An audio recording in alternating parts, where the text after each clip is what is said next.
Hey, Jay here. We've got our latest little test. We're going to test a Lectron Carb on a 17 KTM 300, or in this case, Husqvarna 300.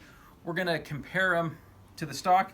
A lot of guys rave on these things. We're going to see what they do and hopefully be able to report something good back to you. Hey, we're back here on this Lectron test on our 300, KTM Husqvarna 300, 17, and I'm sure 18 would work the same.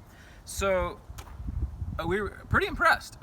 This is a really old technology, this Lectron, and I'm pretty impressed that this thing works as well as it does. So it's a lot better than our stock one that's modified.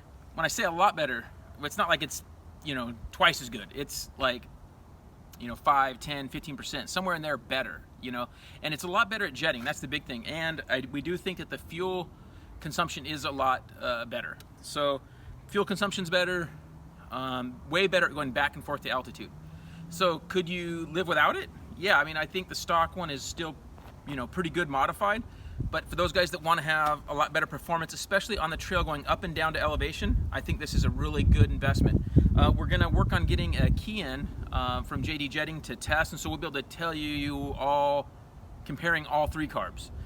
We're going to kind of compare them all the same time on 3 different bikes, 300s, boom, boom, and test them all and get you feedback. But for right now, the Lectron's really good. There's plenty of videos that give you technical information on how to set them up, how to adjust the metering rod, how to do all that stuff. But overall, everything we did was bolt in. It worked great. We didn't have to do any adjustments. It took us a little while to find the choke. The first few times we rode it, we just didn't think it had a choke. Didn't even pay attention. It's on the right side. It is a little bit difficult to get to. You got to come in here. But when you're doing that, the bike is usually cold, so you're obviously not going to burn your hand on the pipe.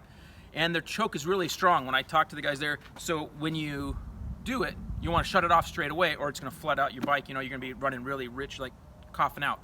So start it, shut the choke off immediately, and should be good to go. So again, Lectron, I don't think you can go wrong with it if it's something you really want to, especially for the guys going back and forth to altitude. Really good for your money there, and hopefully we'll see you on the trail.